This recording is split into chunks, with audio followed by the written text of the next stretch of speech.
అధికార పార్టీలోకి రావాలి. ప్రజలే వాళ్ళని లోపిస్తున్నారు. ఇది బాబాబాబాతులు వల్లించినటువంటి భగవద్గీత. ఇలా బాబు తెలియకుండానే ఈ జిల్లాకు సంబంధించినటువంటి 4 ఎమ్మెల్యేలు హరీష్ రావు గారి ప్రోత్సాహం లేకుండా, హరీష్ రావు గారి ప్రోత్సాహం లేకుండా, హరీష్ రావు గారికి తెలియకుండానే ఈ 4 ఎమ్మెల్యేలు పోయి నిన్న ముఖ్యమంత్రి గారికి కలిసిగా ఏం జరుగుతుంది అసలు మీ కుటుంబంలో అనేది ప్రజలకు తెలుసుకోవాలనుకుంటున్నారు. మీ కుటుంబ పాలన వద్దరు పంపించిన తర్వాత కూడా ఇంకా షార్ట్ గ్రౌండ్ వస్తే కుక్కలు కొట్లాడినట్టు, ఒకరు తూర్పు ఒకరు పడవలు కొట్లాడుతూ ఈ రాష్ట్ర రాజకీయాన్ని ప్రశ్నించేటువంటి కార్యక్రమాన్ని ఇంకా కొనసాగిస్తుంది. సన్నాయి ఒకరు చెప్తారు ఉద్యమకారులకు ఇస్తాం, కార్యకర్తలకు ఇస్తామని చెప్పి 20 ఏళ్ల తర్వాత యాజపతి నడుపుతాడు చెప్తూ మెదక్ ఎంపీ భీమాని ఆల్రెడీ ఒక ఆయనకి అమ్మేసుకున్నారని, భూములు అరకొండలకి, విగ్రహాలు అగ్రలకి అమ్ముకున్నారని చెప్పి ఒక వైపు ప్రచారం జరుగుతున్నటువంటి ఈ తరుణంలోనే ఒక సాయంత్రం ఫామ్ హౌస్ చేస్తున్నటువంటి ముఖ్యమంత్రి గారి తనయ తాను మెదక్ ఎంపీ నుంచి పోటీ చేస్తానని, తన తండ్రి మీద కుటుంబం మీద ఒత్తిడి వేస్తుందని తెలుసుకున్నటువంటి సిద్దిపేట శాసనసభ్యులు ఈ బిడ్డంతా నాకెందుకు అని బహుశా ఈ 4 ఎమ్మెల్యేలు వాటికి ఇచ్చే రూపంలో పంపించినాడని చెప్పి ప్రజలందరూ భావిస్తూ ఉన్నారు. నేనైతే అనుకుంటా ఉన్నా, హరీష్ రావు గారి నోటీసులు లేకుండా, హరీష్ రావు గారి పర్మిషన్ లేకుండా ఈ 4 ఎమ్మెల్యేలు పోయి ముఖ్యమంత్రి కలిసిరని నేను అనుకోవట్లేదు. ప్రజల్లో ఒకసారి మనందరికీ గుర్తుండేది, రాజశేఖర రెడ్డి గారు ముఖ్యమంత్రి ఉన్నప్పుడు రెండోసారి రాజశేఖర రెడ్డి ముఖ్యమంత్రి అయిన తర్వాత కట్టే మీ సిద్దిపేట ఎమ్మెల్యే గారు ఇట్లా ఒక కోరిక తీసుకెళ్ళిపోయి రాజశేఖర రెడ్డి గారిని కలిసి అలా తెల్లారి ఏమైందో తెలియదు వాళ్ళు కూడా ఈ 4 పెట్టినట్టు ఆయన కూడా అప్పుడు ప్రెస్ మీట్ పెట్టినట్టు అందరు మీడియా ఫోన్ చేసి చెప్తా ఉన్నారు. సో అసలు ఆ కుటుంబంలో ఏం జరుగుతుంది, ప్రజలు తిరస్కరించిన తర్వాతనే జ్ఞానోదయం అయిందా అంటే పార్టీ మీద పెత్తనం కోసం ఒకరి మీద ఒకరు జరుపుకుంటున్నటువంటి ఆధిపత్య పోరులో ప్రజలు చాలా స్పష్టమైనటువంటి తీర్పిచ్చిండ్రు. ఈ రాష్ట్రానికే మీరు వద్దని చెప్పిండ్రు. ఇక దేశానికి పార్లమెంట్ జరిగేటువంటి ఎన్నికల్లో కూడా మీరు ఒక పెద్ద బిగ్ జీరోగా మిగిలిపోతున్నారు. ఇది మీ కుటుంబ అంతర్గత కలహాల వల్ల జరుగుతున్నటువంటి ఇష్యూ తప్ప ఇంకొకటి కాదు. ప్రోటోకాల్ కోసం పోయినామని సన్నాయి నొక్కులు నొక్కుతుంది. ఈ సన్నాయి నొక్కులు నొక్కుతున్నటువంటి వాళ్ళలో ఒక ఆయన ఇంతకుముందు మెదక్ పార్లమెంట్ నుంచి ప్రాతినిధ్యం వహిస్తుండే. ప్రోటోకాల్ అంటే ఏదో ఆయనకి అర్థమైందేమో అప్పుడు అడగాలి.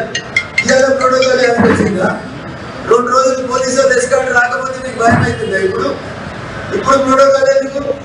మీరు అధికారంలో ఉన్నప్పుడు ప్రతిపక్ష ఎమ్మెల్యేలకు కనీసం నియోజకవర్గ అభివృద్ధి నిధులు కూడా ఇవ్వకుండా కళ్యాణ లక్ష్మి చెక్కులు పంపాలంటే 3 ఎమ్మెల్సీలు, ఎంపీలు, జిల్లా పరిషత్ చైర్మన్ పంపించి ప్రతిపక్ష ఎమ్మెల్యేలను ఇబ్బంది పెట్టి రోజు ఈ జ్ఞానం లేదా మనకి? ప్రోటోకాల్ అంటే ఆ రోజు తెలియదా?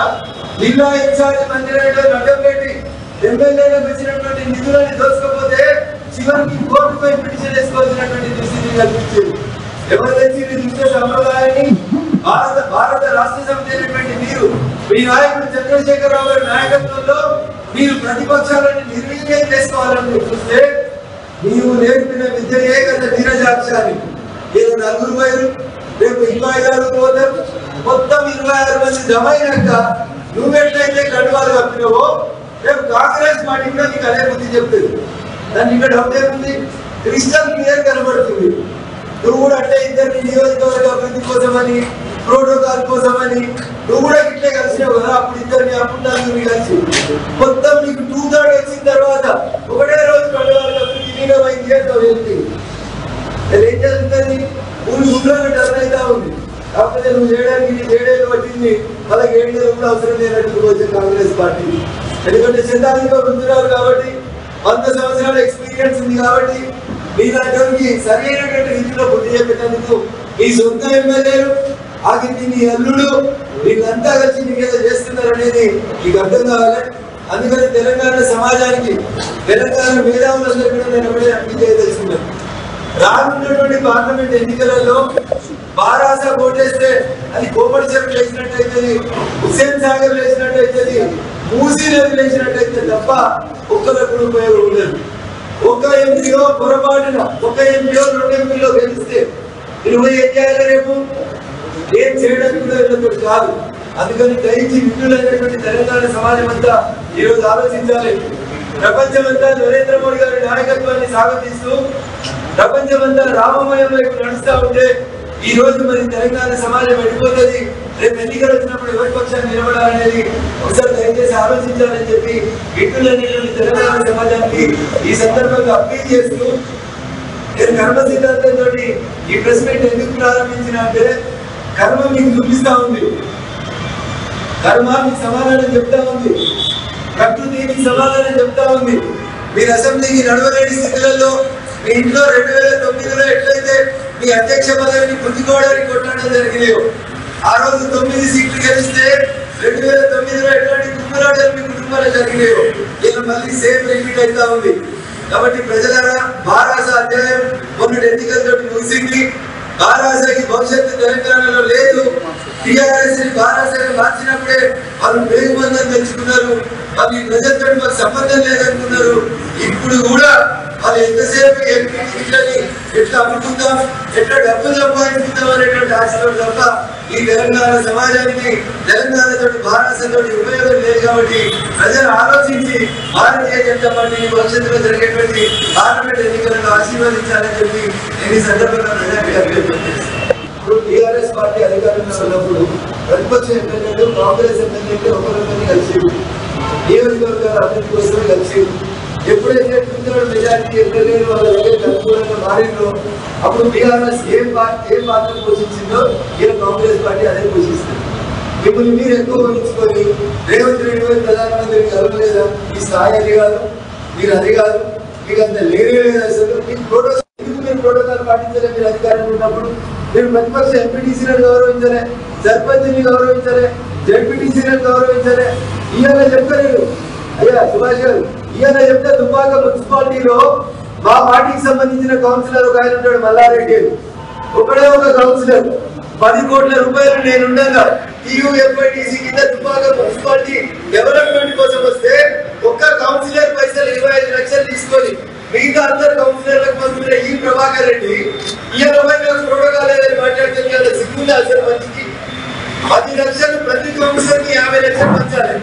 ఒక్క బీజేపీ కౌన్సిలర్ ఉంటే ఆయన పైసలు తీసేసి మిగతా అందరూ పంచుకోరని 3 రోజుల కింద మున్సిపాలిటీలో తీర్మానం చేసి పంపించిన ఈ ప్రభాకర్ రెడ్డి అనేటోనికి అడిగిపోయి ప్రోటోకాల్ గురించి కలిసినని చెప్తున్నది అర్హత ఉంటా. గెలిచినట్టు 4 రోజులు కాలేదు నియోజకవర్గానికి ఈయన కూడా భద్రత కరువైందని చెప్పి ముఖ్యమంత్రిని కలిసినమని చెప్పుకుంటా ఉన్నారు. ఇవన్నీ సన్నాయి నొక్కులు, ఇవన్నీ మ్యాచ్ ఫిక్సింగ్లు. వీళ్ళు ఆల్రెడీ అక్కడ కలవడానికి చేరడానికి కావాల్సినటువంటి గ్రౌండ్ ప్రిపరేషన్ లో భాగంగా చాలా స్పష్టంగా నేను ఆరోపిస్తున్నా.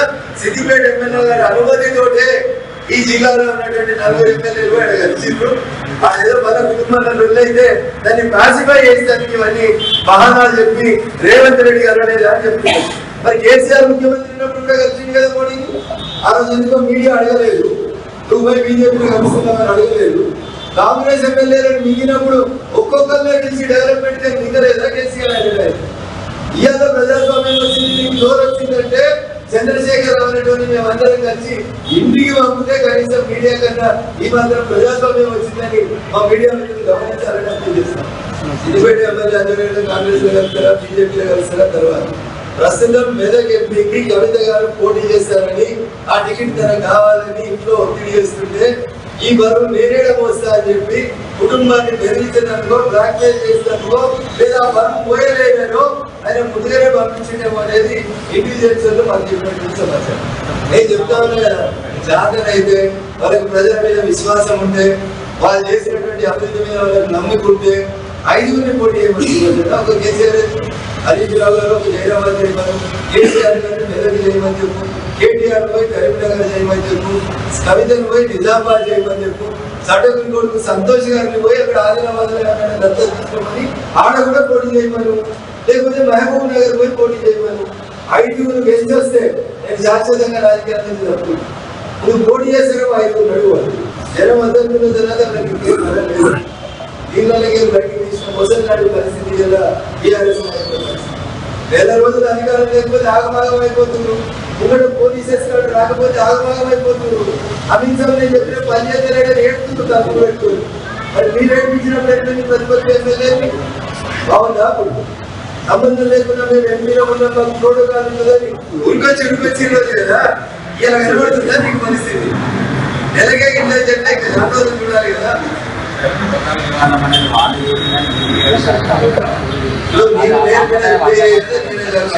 సుభాష్ ఇంటికి రఘునందన్ రావు ఇంటికి సుభాష్ ఇంటికి అంతే దూరం ఉంటుంది.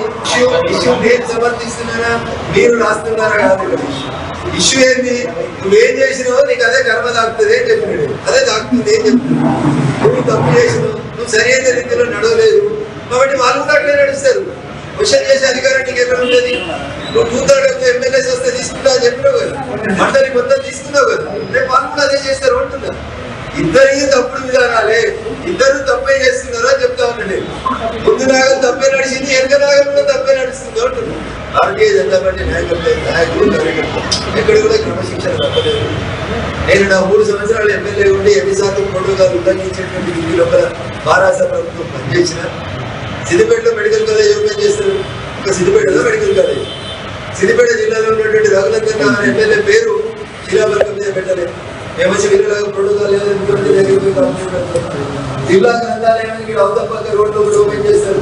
జిల్లా గ్రంథాలయం మల్లన్న సాగర్ గడికి వచ్చిన పైసలతో కట్టాడు, డిఎంఎఫ్ నిధులతో కట్టాడు, మైనింగ్ సెస్ తోటి కట్టాడు.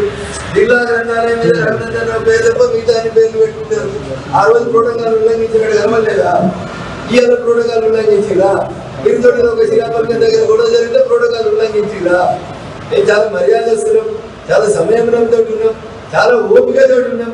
మీ అరాచకాలన్నింటినీ భరించినాం, మీరు కూడా రేపు భరించింది ఏం చెప్తాం. ఈ రాష్ట్రంలో అందరికంటే ఎక్కువ సీట్లు భారతీయ జనతా పార్టీ 16 గెలిచినా ఆశ్చర్యపోతే 16 గెలుస్తాం. ఒకటి అనేది కాలేజీ, ఒకటి అంటే కాలేజీ ఏ ఒకటి వదిలేదు, అన్ని కొట్టాడు, 17 కొట్లాడు. కాలం నిర్ణయిస్తారు, ప్రజలు తీర్పిస్తారు. నేను ఒకటైతే మహారాజ బిగ్ జీరో, మెదక్లో లేదు, కరీంనగర్లో లేదు, మల్కాజ్గిరిలో లేదు, సికింద్రాబాద్ లో లేదు, యాడ లేదు. అసలు అక్కడ పోటీ చేసే ధైర్యం లేదు. బేసికల్గా సుభాష్ గారు పొరపాటున సిరిసిల్ల ఎమ్మెల్యే పోటీ చేసి రేపు ఎంపీ అయింది అనుకో, సిరిసిల్ల ఎమ్మెల్యే పదవికి రాజీనామా చేస్తే మళ్ళీ తెలుస్తాడా? గజ్వేల్ పొరపాటున కేసీఆర్ అంటే పోటీ పొరపాటున, నేను చెప్తున్నా పొరపాటునో గ్రహపాటునో గెలిచింది అనుకో, గజ్వేల్ రిజైన్ చేస్తే మళ్ళీ గెలుస్తారా? గెలవరు. కాబట్టి వాళ్ళు ఎవరు పోటీ చేయరు, పైసలకు అమ్ముకున్నారు తప్ప వాళ్ళతో ఇంకా. పోయినసారి ఇట్లే సారు కారు 16 ఢిల్లీలో సర్కారు ఆలోచించాలి. పోయినసారి వాళ్ళు 88 మంది ఎమ్మెల్యేలు గెలిచి 2 ఇండిపెండెంట్ ఎమ్మెల్యేలు గెలిచి, అంటే 90 మంది ఎమ్మెల్యేలు గెలిచి వాళ్ళే ముఖ్యమంత్రిని, వాళ్ళదే క్యాబినెట్ ఉంటే వాళ్ళు గెలిచిన 9 సీట్లు అన్నారు. పోయిన 2018 డిసెంబర్లో వాళ్ళు గెలిచిన 28 ఎమ్మెల్యేలు, 2 ఇండిపెండెంట్ ఎమ్మెల్యేలు కలిసి 90 ఎమ్మెల్యేలు. వాళ్ళు 90 ఎమ్మెల్యేలు ఉన్న టీఆర్ఎస్ పార్టీ ముఖ్యమంత్రి నుండి అధికారంలో ఉన్న పార్టీ ఎంపీ ఎన్నికలపోతే వాళ్ళు గెలిచింది సింగిల్ డిజిట్ 9 సీట్లు. ఇవాళ నీకు అధికారం లేదు, నువ్వు ముఖ్యమంత్రి కాదు, సార్ లేదు, కారు లేదు, సార్ నడవలేడు, ఢిల్లీలో సర్కారుకి అవకాశమే లేదు, ఇంకెందుకు వెళ్ళాలి నీకు? ఢిల్లీలో రానియాడు రేవంత్ రెడ్డి, ఢిల్లీలో మేము రానియము, ఎందుకే బీఆర్ఎస్ ఏం చేస్తారు? ఒకరిద్దరు పొరపాటున గెలిపిస్తే ప్రజలు ఏం చేస్తారు? వాళ్ళు కూడా కండువా మార్చుకోవడం తప్ప వాళ్ళ ముందు గెలిచేస్తారు. అందుకని అడ్డదారి వద్దు ప్రజలారా, నేరుగా భారతీయ జనతా పార్టీకే మొత్తం సీట్లు గెలిపించారని చెప్పి మేము ప్రజలకు అప్పీల్ చేస్తాం. దానికి ఏం మాట్లాడాలో అర్థం కాక, ఏం చేయాలో తెలియక, ఇంకా మంత్రి మప్పు దిగక అహంకారంతో మాట్లాడాలి. చాలా స్పష్టంగా చెప్తున్నాం. నరేంద్ర మోడీ గారు చెప్తున్నాం, కేసీఆర్ అంటే ఢిల్లీకి వచ్చి నా కొడుకును ముఖ్యమంత్రి చేస్తా, నేను ఎన్డీఏలో కలుస్తా, మాకు సపోర్ట్ చేయాలంటే మేము నో చెప్పి పంపించినాము అని చెప్పినాము. అంతకంటే ఎక్కువ ఏం కావాలి? బీజేపీ కాంగ్రెస్ సిద్ధాంతపరంగా ఒకటి తూర్పు అయితే ఇంకొకటి పడమల, ఈ 2 ఖర్చులు అనేవి జరిగాయి. భూమికి ఎన్నికలే ఉంటాయి కదా, మేమిద్దరం కలిసి పార్లమెంట్కి ఎన్నికలే ఉంటాయి, వీళ్ళకి ఎవరు ఉంటుంది. కాబట్టి కేటీఆర్ అంటే కొంచెం అధికారం కోల్పోయిన తర్వాత మధ్య ప్రయాణించి ఏదో